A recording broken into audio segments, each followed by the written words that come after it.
आप सभी को नमस्कार।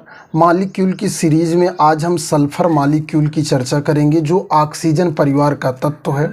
सल्फ़र जिसका परमाणु क्रमांक जो है 16 होता है, तो परमाणु क्रमांक 16 होता है। तो ये जो है इसका इलेक्ट्रॉनिक विन्यास कितना होगा, 2 8 6। इसके बाहरी कोश में कितने इलेक्ट्रॉन हो गए आपके, 6 इलेक्ट्रॉन। अगर इसके बाहरी कोश में 6 इलेक्ट्रॉन हो गए तो इसे 2 इलेक्ट्रॉन की आवश्यकता है अपने अष्टक को पूरा करने के लिए। अष्टक एक अस्थायी व्यवस्था है, ये हर तत्व इसको प्राप्त करना चाहता है। जैसे हर व्यक्ति पैसा कमाकर अपनी ज़रूरतों को पूरा करते हुए अपने परिवार को जो है खुश रखना है, उसी तरह तत्व भी जो है अष्टक के नियम के अनुसार इलेक्ट्रॉनों को ग्रहण करके खुशी रूपी अष्टक को प्राप्त करना चाहते हैं। तो भाई सल्फ़र भी इसी कैटेगरी में क्या करता है, जैसे मैंने आपको बताया था कि ऑक्सीजन जो है ऑक्सीजन डबल बॉन्ड से मिलकर 2 एटम आपस में जो है ऑक्सीजन मॉलिक्यूल का और 3 ऑक्सीजन मिलकर ओजोन मॉलिक्यूल का निर्माण करते हैं। ठीक उसी तरह सल्फ़र भी है। सल्फ़र S8 के रूप में पाया जाता है, S8। यानी कि अभी तक मैंने आपको क्या बताया था, जैसे H2 O2 N2 O3 P4, अब S8 आ गया। भाई देखिए, ये लोग ज़रूरतों के हिसाब से जैसे आपस में जो है समझौता हो पाता है, ये सारी चीज़ें कोवैलेंट बॉन्ड के सहसंयोजक बंध बनाती हैं। तो देखिए इसकी संरचना थोड़ी सी हम चर्चा करते हैं। देखिए इसको जो है यस यहाँ बनाइए, यस यहाँ बनाइए, एक यस यहाँ बनाइए, एक यस यहाँ, एक यस यहाँ, एक यस यहाँ, एक यस यहाँ, एक यस यहाँ। इसको जो है ऐसे बनाया जाता है। उसके बाद इसको सिकुड़ी हुई संरचना भी कहते हैं। ये इस तरह, देखिए ये इस तरह बनता है, ठीक है। अब अगर आप और साल्ट में जैसे बनाना चाहें, ऐसे तिरछा मिर्चा करके ये ऐसे, ये इस तरह संरचना कुछ बनी हुई है। तो अब ये तो मैंने आपको एक डायग्राम बना दिया। अब हम थोड़ा सा इसके इलेक्ट्रॉन के बारे में देख लेते हैं, इलेक्ट्रॉन के बारे में कि इलेक्ट्रॉन इसमें कैसे जुड़ा हुआ।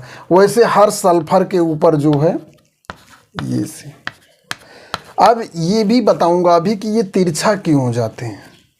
जैसे इससे पहले आपने फास्फोरस में देखा कि फास्फोरस जो थी वो टेट्राहेड्रल थी। टेट्राहेड्रल 3D में एक एटम और दूसरे एटम के बीच जो एंगल होता है वो 109°28' का होता है, ठीक। तो उसी कोण के आधार पर, बनावट के आधार पर, चूँकि इलेक्ट्रॉनों के बीच में जो है वो बहुत सारा जो है आपका एंगल स्ट्रेन होता है, इलेक्ट्रॉनों में रिपल्सन होता है, इसलिए जो है वो आपके दूर हो जाते हैं। तो हम आइए थोड़ा सा इलेक्ट्रॉनिक लेवल पर देख लेते हैं। जैसे एक सल्फ़र है, एक सल्फ़र के बाहरी कोश में कितने इलेक्ट्रॉन होंगे, 6। तो आपको यहाँ 6 इलेक्ट्रॉन दिखाने हैं, तो हम क्या करेंगे, 2 इलेक्ट्रॉन इसके हम ऊपर दिखाएंगे, 2 इलेक्ट्रॉन इसके नीचे दिखाएंगे, 1 इलेक्ट्रॉन यहाँ दिखाएंगे और 1 इलेक्ट्रॉन यहाँ दिखाएंगे, ठीक। फिर दूसरा इलेक्ट्रॉन यहाँ भी इसमें 6 इलेक्ट्रॉन दिखाएंगे, ठीक। फिर यहाँ ये ऐसे ऐसे ऐसे ऐसे ऐसे, इसको हमने 8 इलेक्ट्रॉन 8 आपके दिखा लिए। तो इसमें क्या होगा, इस सल्फ़र का एक और इस सल्फ़र का एक, ये दोनों आपस में जुड़कर एक सिग्मा बंध का निर्माण कर देंगे। ये सल्फ़र एक सिग्मा, ये सल्फ़र एक सिग्मा, एक सल्फ़र ये सल्फ़र, यानी कि आप ध्यान से देखेंगे तो एक सल्फ़र जो है, एक सल्फ़र 2 सल्फ़र से जुड़ा हुआ है। एक अगर ये सल्फ़र है तो एक इधर जुड़ा है, एक इधर जुड़ा हुआ है। तो इसके 2 यानी कि 6 इलेक्ट्रॉनों में 2 इलेक्ट्रॉन पार्टिसिपेट कर रहे हैं। तो इसके पास 6 इलेक्ट्रॉन पहले सा और एक बंध बनाने से इसको 2 सहसंयोजक इलेक्ट्रॉन और मिल जा रहे हैं। इस तरह जो है एक बंध में 2 इलेक्ट्रॉन होते हैं, आप जानते हैं एक बंध में 2 इलेक्ट्रॉन होते हैं। तो प्रत्येक सल्फर के पास जो है इसके खुद के 8 इलेक्ट्रॉन हो जा रहे हैं। और इस 8 इलेक्ट्रॉन होने के बाद सभी 8 तत्वों 8 परमाणुओं के जो है अष्टक पूरे हो जा रहे हैं।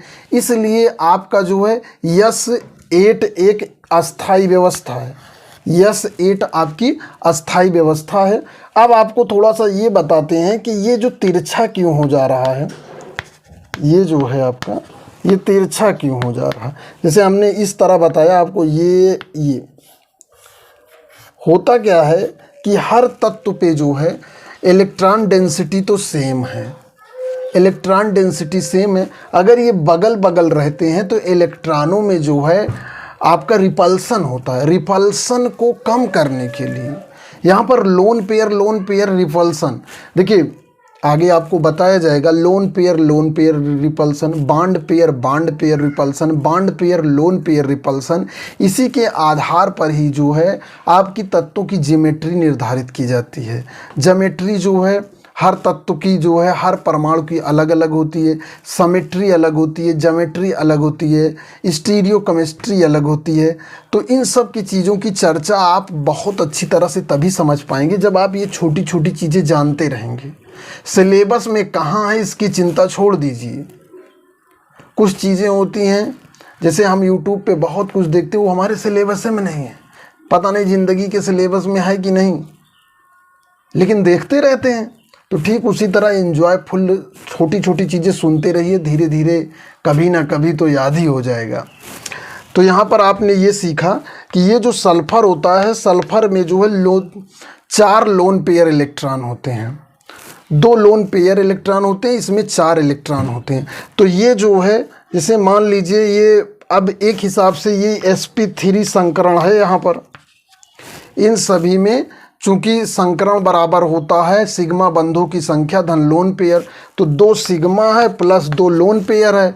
2 sigma 2 lone pair 4 hybridised orbital हो गए। तो यहाँ पर sp संकरण हो गया, अर्थात ये टेट्राहेड्रल, वही sp3 के हिसाब से ये टेट्राहेड्रल समचतुष्फलकीय प्रवृत्ति का है।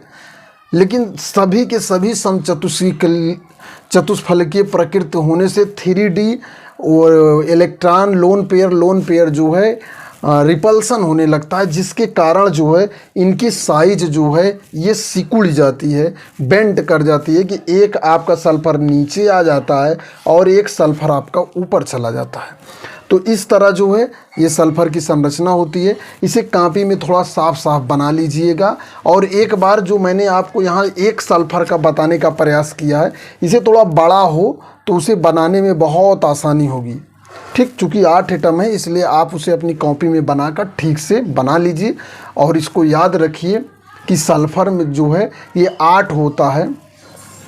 ये इसके कई अपर रूप भी पाए जाते हैं। अपर रूप के अनुसार इसके गुण भी अलग होते हैं, लेकिन यहाँ पर केवल आप सल्फ़र मॉलिक्यूल की संरचना को बनाना सीखिए और इसके स्ट्रक्चर में इलेक्ट्रॉन, अष्टक, इन चीज़ों को बेहतर तरीके से जानिए, ताकि जब रिएक्शंस में इसका यूज हो तो अब भाई अगर मान लीजिए कहीं सल्फ़र मॉलिक्यूल का यूज कर रहे हैं तो वहाँ कम से कम 8 सल्फ़र तो रहेगा ही।